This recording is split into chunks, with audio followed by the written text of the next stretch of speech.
The Avro Canada CF-105 Arrow was planned to become the first all-Canadian aircraft and the best fighter interceptor in the world.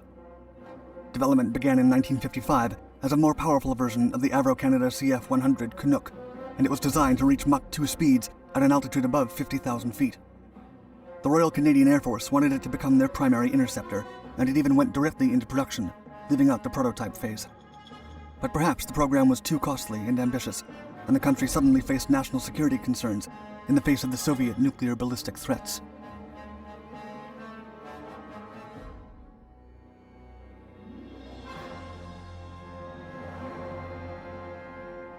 No monopoly on genius.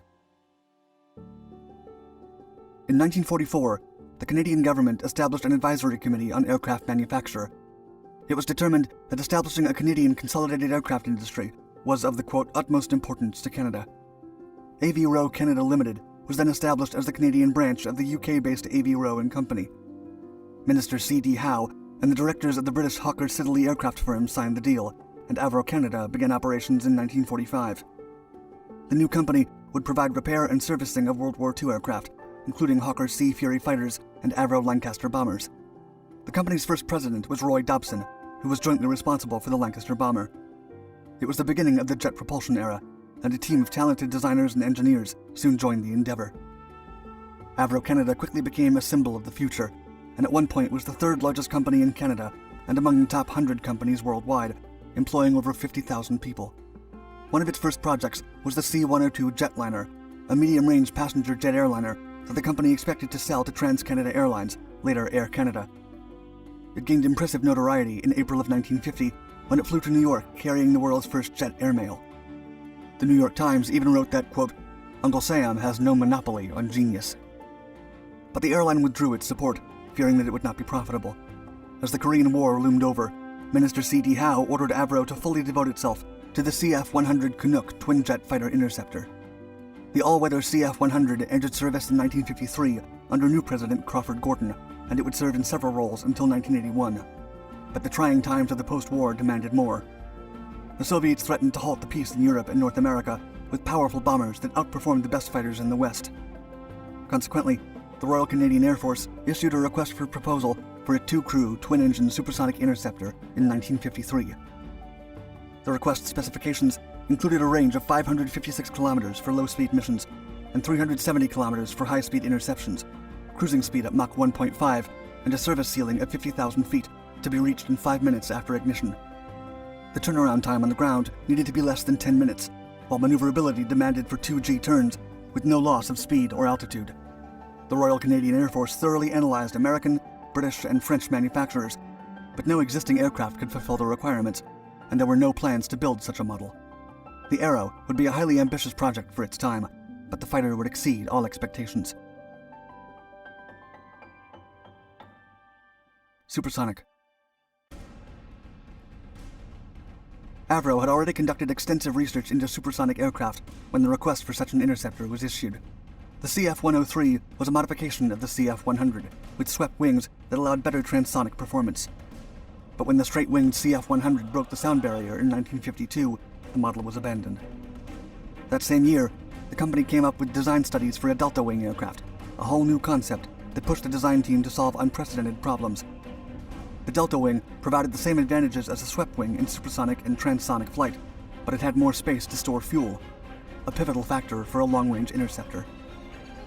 The increased drag at low speeds and altitudes were deemed minimal, as the main purpose of the aircraft was to be a fighter interceptor. Two variants of the C-104 were designed, the single-engine CF-104-4 and the twin-engine CF-104-2. A two-seat version of the CF-104-2 would then be redesignated as CF-105 to comply with the request specifications. The aircraft's delta wing was then mounted on the fuselage shoulders, allowing for quick access to its weapons, engines, and internal components. This configuration also allowed the entire wing to be built as a single piece, which in turn reinforced the airframe. However, there were unforeseen problems. James Floyd, Vice President of Engineering, would recount in the 1980 documentary There Never Was an Arrow how, quote, problems were legion. The difference in temperatures between the wing skin and the fuel at combat altitudes distorted the wing, so they had to be adjusted. In addition, the Arrow was initially powered by Rolls-Royce RB-106 engines, which provided 21,000 pounds of thrust, but Rolls-Royce cancelled them in 1954. A decision was made to use the Orenda PS-13 Iroquois turbojet engines developed by Orenda Engines, which were part of the Avro Canada group. These engines would be lighter but more potent, and Floyd recalled that, quote, "We had to be dead right the first time." The program would then adopt the Cook-Craigie plan to meet the timetable. Instead of developing prototypes, scale models were fitted in rockets and tested for aerodynamic performance at Point Peat, Lake Ontario. The models were intentionally crashed in the water after the test runs, but they confirmed the need for minor modifications before the first batch was produced. Improvements included a slight negative camber to the wings, a dogtooth at about half span to control span-wise flow, a drooping in the leading edges of the wings, a sharpening of the nose, and the addition of a tail cone. These modifications were applied to reduce drag at transonic and supersonic speeds, a design technique known as the Whitcomb area rule. Given that the Air Force hadn't carried out studies on the armament suite for the new fighter, Chief Technician Robert Lindley came up with a creative solution. The Arrow would have a detachable bomb bay, capable of carrying any armament. Lindley recalled, quote, "It was a nifty feature." A success. More than 14,000 Avro employees were assigned to the project, and construction began on the steel, aluminum, and titanium airframe in 1956. The governing Liberals quickly took notice of the prohibitive costs, and even Minister C.D. Howe stated that, quote, "We've embarked on a program of development that gives me the shudders." In June of 1957, the government switched from Liberal to Conservative, and John Diefenbaker was appointed Prime Minister. The new government would then assess the viability of any programs approved by the previous administration, and Avro was under close watch. Still, the Arrow made its first public appearance on October 4th. During the presentation, Minister of Defense George Perks conveyed that, quote, "The aircraft has this one great advantage over the missile.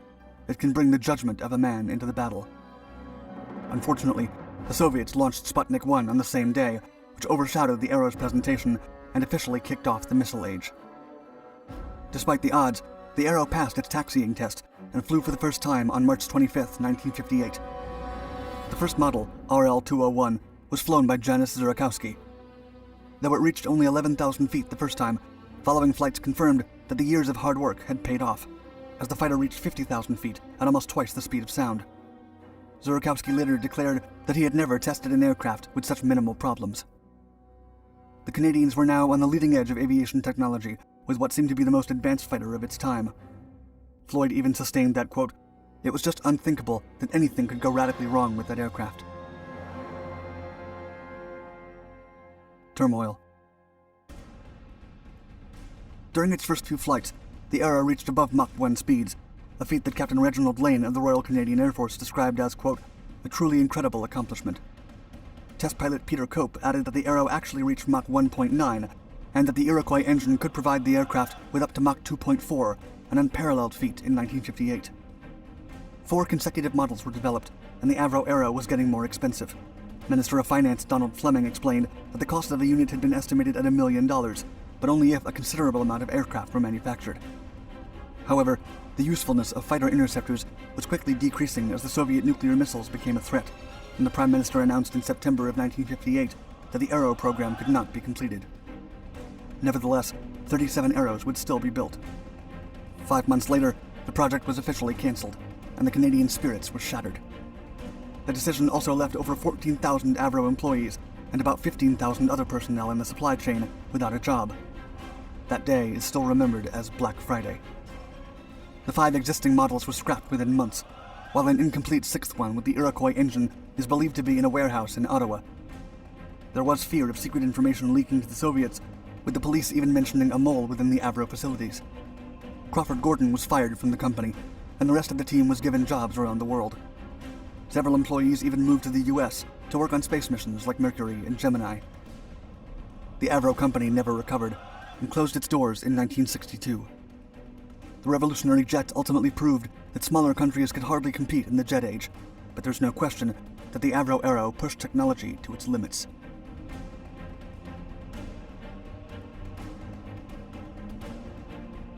Thank you for watching my video. Don't forget to subscribe to our Dark Documentaries channels and let us know in the comments below your thoughts on the cancellation of such an outstanding project.